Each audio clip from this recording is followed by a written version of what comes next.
여러분, 레위기를 통해서 그리스도를 만나고 또 그리스도의 은혜가 뭐지? 우리가 용서함을 받는다는 게 뭘까? 우리가 서로 함께 할 수 있다라고 하는 게 뭐지? 라고 하는 것을 잘 알 수 있었으면 좋겠다 싶습니다. 제가 그래서 여러분, 각 성경을 여러분들이 좀 관심 있고 좀 보고 싶네? 라는 마음이 들면 제가 하는 역할들은 다 한 것 같고요. 자, 그러면 이제 매주 제가 이 성경을 보면서 생각하는 키워드를 말씀드리고 있는데, 레위기는 화해입니다. 창세기를 고독이라는 단어로 풀었다라고 한다면 출애굽기는 설득이라고 하는 단어로 풀었어요. 하나님께서 모세를 설득하고 이스라엘 백성을 설득했던 이야기가 출애굽기의 이야기라면, 레위기는 화해의 이야기입니다. 레위기를 통해서 화해하는, 하나님과 화해하고 그리고 내 이웃들과 화해하는 이야기가 끊임없이 반복적으로 등장하죠.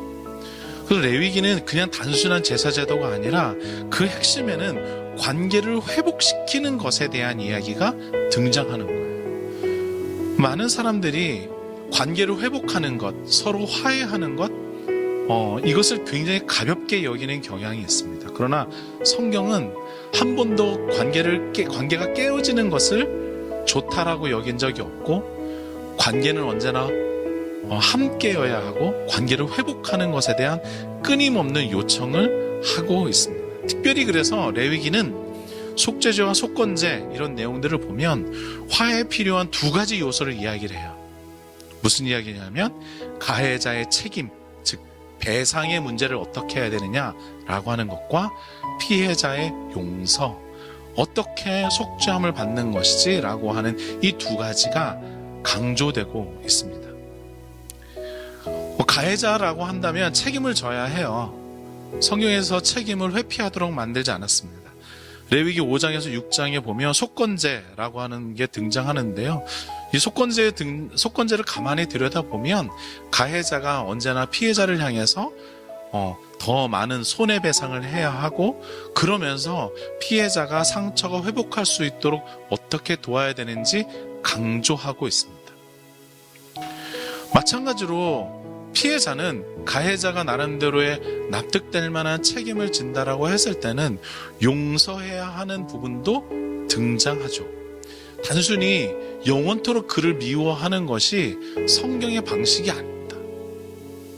용서를 구하고 책임을 다했으면 그러면 그를 또 받아들일 수 있는 그런 원칙들이 있다라고 하는 것이죠. 레위기는 가해자보다 피해자를 우선시하고 피해자 회복에 대한 이야기를 끊임없이 반복적으로 해요. 그러나 가해자도 공동체 내에서 어떻게 받아들여져야 하는지를 끊임없이 이야기하고 있습니다. 우리의 문제는 뭐냐면 이런 거죠. 가해자를 너무 옹호해서 그가 책임지지 않아도 되는 것처럼 말한다거나, 아니면 피해자에 대해서 무조건적으로 용서하라고 얘기하는 거죠. 그래서 이런 것들이 화해를 도리어 망가뜨리고 우리를 어렵게 하는 일들이기도 합니다. 우리는 먼저 피해자를 돌보는 성경의 원리, 레위기의 원리를 잘 들여다보아야만 해요. 상처받은 사람은 돌봄이 필요합니다.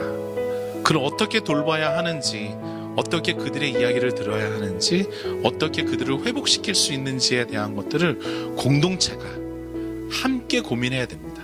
가해자뿐만이 아니라 교회 전체가 함께 고민해야 된다라고 하는 거죠. 이상하게도 많은 교회가 피해자에 대해서 그렇게 우호적이지 않아요.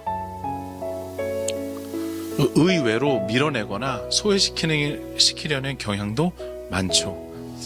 피해자의 고통을 무시한 채 그냥 무조건 용서를 강요하는 모습은 아니어야만 합니다.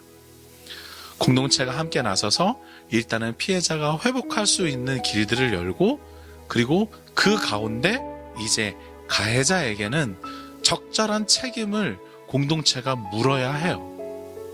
그가 책임져야 한다는 것이죠.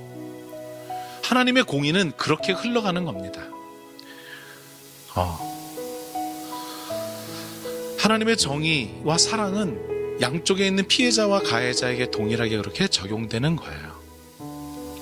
가해자에게는 하나님의 정의로 말미암아 책임지게 하고, 또 피해자에게는 하나님의 사랑과 긍휼이 넘쳐나게 하고, 그러나 또 거꾸로 피해자는 가해자를 사랑과 긍휼함으로 받아주고 용서할 수 있는 넉넉함도 필요하고, 또 가해자는 끊임없이 자기가 가지고 있는 연약함들을 고백하는 과정들도 필요하리라 생각이 됩니다. 그러면서 공동체가 건강한 관계, 건강한 회복을 레위기는 말해주고 있어요. 창세기 출애굽기가 나온 후에 가장 먼저 등장하는 그 레위기를 본다면 사람은 화해를 잘 하지 못하는구나, 그거를 너무나 잘 알고 있는 거죠. 하나님도 너무나 잘 아셨던 것 같아요. 그래서 우리로 하여금 화해에 대한 길을 여시고, 화해에 대한 제사 제도를 만드시고, 그 가운데서 하나님과의 관계를, 서로의 관계를 자꾸 화해하고 관계가 깨어지지 않도록 우리를 인도해 가고 있습니다.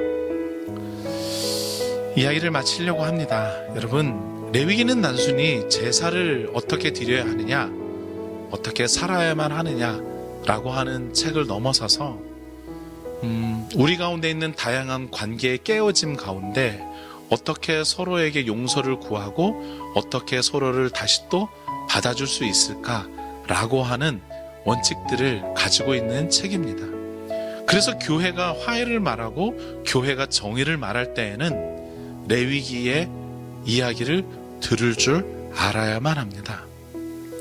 피해자의 아픔을 외면하거나 무조건적인 용서를 강요하는 것, 나아가 그냥 무조건 가해자에게 한도 끝도 없는 책임만을 져야 한다라고 무조건적으로 이야기하는 것, 그 모두가 다 정의롭지 못하고, 그리고 우리 안에 있는 사랑과 긍휼이 풍성하지 못한 모습이라 생각이 됩니다.